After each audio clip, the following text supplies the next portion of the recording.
நினைவிருக்கிறதா? கல்வி மறுசீரமைப்பு குறித்து எதிர்க்கட்சிகள் தற்போது அதிக கவனம் செலுத்தி வருகின்றன. இவர்கள் ஆட்சி செய்த ஒரு காலமும் இருந்தது. அக்காலத்தை சற்று நினைவு கூர்ந்து பார்ப்போமா? சர்ச்சைக்குரிய டப் கொடுக்கல் வாங்கல். அக்காலத்தில் கல்வி அமைச்சராக ஐக்கிய தேசிய கட்சியின் அகிலவிராஜ் காரியவசம் இருந்தார். உயர்தர மாணவர்களுக்கும் ஆசிரியர்களுக்கும் டப் வழங்குவதற்கான முன்மொழிவு 2017ஆம் ஆண்டு வரவு செலவு திட்டத்தில் கொண்டுவரப்பட்டது. இதற்காக 5 பில்லியன் ரூபாய் ஒதுக்கீடு செய்யப்பட்டது. தேசிய பாடசாலைகளில் உயர்தரம் கற்கும் மாணவர்களுக்கும் ஆசிரியர்களுக்கும் சுமார் 1,00,000 டப்களை வழங்கவுள்ளோம். இது மிக உயர்ந்த தரத்திலான பிராண்டட் டெப் ஆகும். எதிர்காலத்தில் தரம் 6 இவற்றை வழங்கும் போது மாணவர்கள் 3 அல்லது 4 ஆண்டுகள் இதனை பயன்படுத்த முடியும்.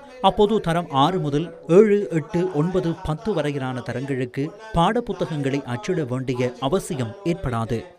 2018ஆம் ஆண்டு பிப்ரவரி மாதம் 19ஆம் தேதி இந்த முன்மொழிவு அமைச்சரவைக்கு வந்தது.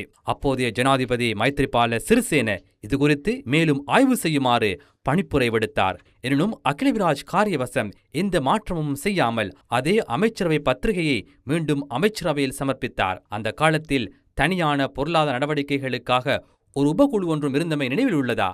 தனது அறிவுறுத்தல்களை அமைச்சர் பின்பற்றவில்லை என ஜனாதிபதி அப்போது சுட்டிக்காட்டினார். 2019ஆம் ஆண்டு அரசு நிறுவனங்களின் ஊழல்களை விசாரிக்க நியமிக்கப்பட்ட ஜனாதிபதி ஆணைக்குழுவில் இது தொடர்பிலான விடயங்கள் அம்பலமாகின. டப் கொடுக்கல் வாங்கலுக்கான விலைமனு கோரல் 4 முறை ஒத்திவைக்கப்பட்டது. விலைமனுக்களை திறக்கும் மதிப்பீட்டுக் குழுவில் தொலைத்தொடர்பு ஒழுங்குபடுத்தல் ஆணைக்குழுவின் பிரதிநிதி உட்பட 3 கலந்து கொள்ளவில்லை.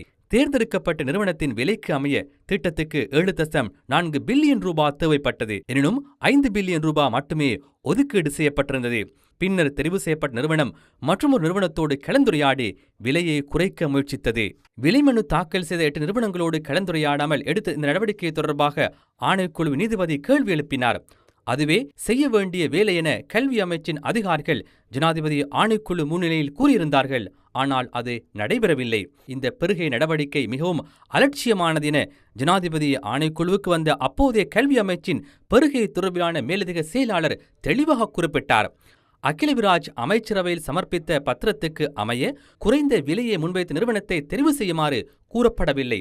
மாறாக 3வது குறைந்த விலையை முன்வைத்த நிறுவனத்தை தெரிவு செய்யுமாறே அதில் குறிப்பிடப்பட்டிருந்தது.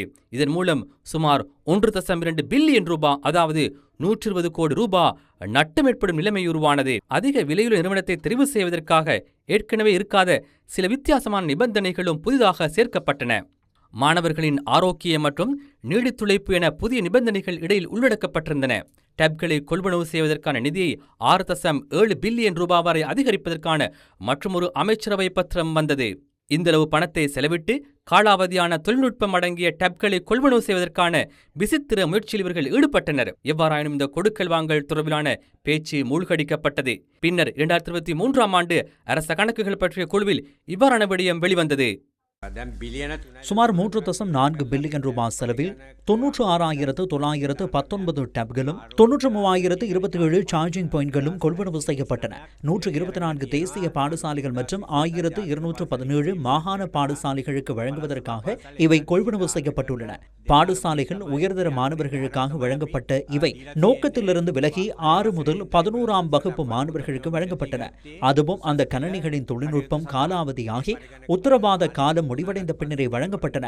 தரம் 6 முதல் 11 வரையில் மாணவர்களுக்காக 184 பாடசாலைகளில் 93,027 வழங்கப்பட்டன.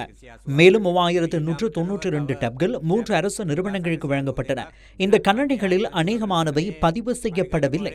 அதனை கண்டுபிடிக்கவும் முடியவில்லை. செலவிடப்பட்ட 3 பில்லியன் ரூபாவும் உண்மையில் பயனற்ற செலவாகவே உள்ளது.